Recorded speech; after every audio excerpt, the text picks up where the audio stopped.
एक सत्य व्रतधारी साधक जिसने असत्य से हटकर सत्य का व्रत लिया है, वह अपने अंतर्निहित गुणों दृढ़ता, आत्मविश्वास, लगन, एकाग्रता, कटिबद्धता, पौरुष, निर्भयता आदि को अपना व्रत पालक कहकर संबोधित करता है।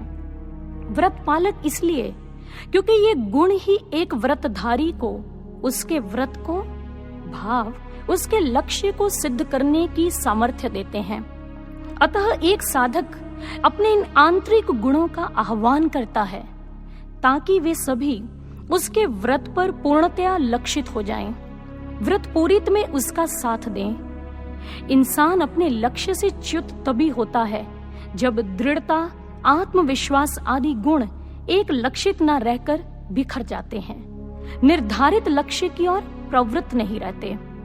कदम तभी डगमगाते हैं जब संकल्प शक्ति कमजोर हो जाती है।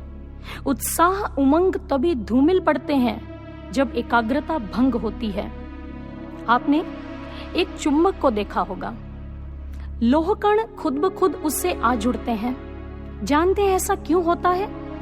यदि सूक्ष्मदर्शी से देखा जाए तो लोहे और चुंबक में सभी अणु एक प्रकार के होते हैं, फिर भी लोहा एक बेजान टुकड़ा रहता है और चुंबक अपने इर्द गिर्द प्रभाव क्षेत्र बना लेता है।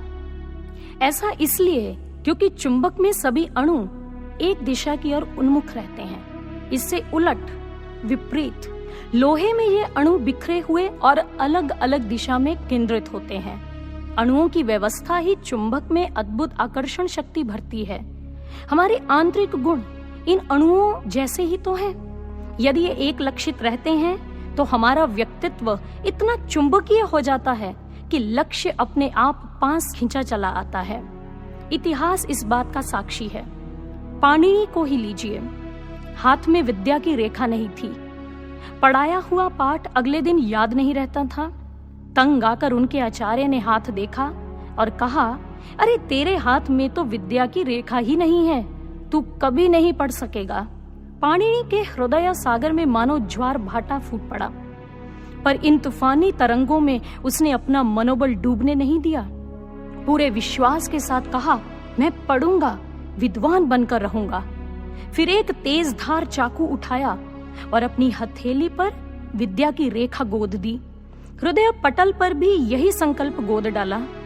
परिश्रम एकाग्रता से उसे गहरा किया और अंततः भाग्य में परिणत कर दिया। संस्कृत वांग्मय का उच्च कोटि का विद्वान बना। पाणिनि व्याकरण संसार को इन्हीं की देन है। सज्जनों, ये व्रत केवल भौतिक उपलब्धियों के लिए धारण किया गया था, सांसारिक क्षेत्र तक सीमित था। फिर भी इनकी पूर्ति के लिए आंतरिक गुणों की जागृति परम आवश्यक थी। अब आप सोचिए, फिर सत्य पथ पर बढ़ने के लिए किस हद तक इन गुणों को विकसित करना आवश्यक है? वैज्ञानिक समीकरण force is equal to mass into acceleration, बल बराबर है भार और गतिशीलता के। इससे स्पष्ट होता है कि बल भार का समानुपाती है। जितना भार बढ़ेगा उसे उठाने के लिए उतना ही बल लगाना पड़ेगा। अब ईश्वर प्राप्ति का व्रत और लक्ष्य तो गुरुतम है, उसकी महिमा सबसे भारी है, इसलिए उसे पूर्ण करने के लिए अधिकतम बल लगाना होगा, जैसा कि महाबुद्ध, ध्रुव और विवेकानंद आदि सत्य पथगामियों ने लगाया था। जब महाबुद्ध बोधि वृक्ष के नीचे बैठे तब उनके संकल्प की गूंज प्रखर हो उठी। उन्होंने कहा, जब तक मैं निर्वाण नहीं पा लेता यहाँ से हिलूंगा तक नहीं, चाहे मेरी काया सूख कर ही क्यों ना गिर जाए, मांस और अस्थियां क्यों ना घुल जाएं, पर परम सत्य को प्राप्त किए बिना यह शरीर इस आसन से नहीं उठेगा। जहाँ संकल्प इतना दृढ़ हो वहाँ साधना कैसे ना फलीभूत होगी। जिस पद को कल्पों में पाना कठिन है उसे बुद्ध ने मात्र 40 दिनों में हस्तगत कर लिया। नन्हा सा बालक ध्रुव जो वन में श्री हरि को प्राप्त करने के लिए बड़े साहस और कटिबद्धता के साथ निकल पड़ा। कितने महीनों के अथक पुरुषार्थ के उपरांत भी जब हरि का दर्शन प्राप्त नहीं हुआ तो अपनी लगन और आत्मविश्वास का संबल नहीं छोड़ा। अपनी लगन और कटिबद्धता के कारण ही श्री हरि को धरती पर आने के लिए उन्होंने बाध्य कर दिया और प्रभु श्री विष्णु ने उन नन्हे से बालक ध्रुव को अपनी गोद में उठा लिया। स्वामी विवेकानंद जी का तो सारा ही जीवन संघर्षरत रहा। संघर्ष भी ऐसे कि सुनने भर से रोंगटे खड़े हो जाते हैं। बेइंतहा भूख, गरीबी, बीमारियां, पर ये नारकीय हालात भी विवेकानंद को डिगा नहीं पाए, अपितु और अधिक पोषित करते गए। उन्हें ऐसा वृहद व्यक्तित्व प्रदान कर दिया कि उनकी एक झलक पाने के लिए जन समूह का अथाह सागर उमड़ पड़ता। वे जब बोलते तो सीनों से दिल खींचने लगते, जब आगे बढ़ते तो पैरों में पवन सी गति, प्रतिभा में सरस्वती का निवास। वे ऐसे 5 जन्य बने जिनके तर्कनाद से विरोधी अस्त्र छोड़ आत्मसमर्पण कर देते।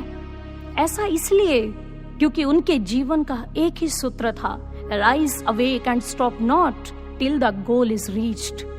थक कर बैठ जाना सच्चे साधक की प्रवृत्ति नहीं। संघर्षों से डरकर पलायन करना उचित नहीं। उसे तो हर चुनौती की चोटी पर चरण रख आगे बढ़ते जाना है। गुरुदेव सर्वश्री आशुतोष महाराज जी अक्सर कहा करते हैं, जीवन जीत का आह्वान है, हार का नहीं। जीवन साधना की स्थली है, भोग विलास की नहीं। इसलिए अपनी संकल्प शक्ति को जागृत करें, लगन और आत्मविश्वास को आमंत्रण दें, दृढ़ता और कटिबद्धता को पुकार कर कहें कि उठो, जागो, मेरा साथ दो, मेरे सत्य व्रत को पूर्ण करने में मेरी सहायता करो। और इसीलिए ऐसा साधक बहुत सुंदर कहता है, तुम पर ही दृष्टि टिकाकर मैं हूं बना सत्य का व्रतधारी। सुनो सत्य के पालक तुम, हर लो मन की दुविधा सारी। 2 शक्तिहीन हाथों से मैं धर्म ध्वजा संभाल सकूं। कृपा करो मैं इस व्रत को अपने चरित्र में ढाल सकूं। कभी क्षण भर भी मेरी विवेक बुद्धि की गलियां तंग न हो। व्रत पूर्ण हो, मुझको सिद्धि मिले, यह भूले से भी भंग ना हो, यह भूले से भी भंग ना हो।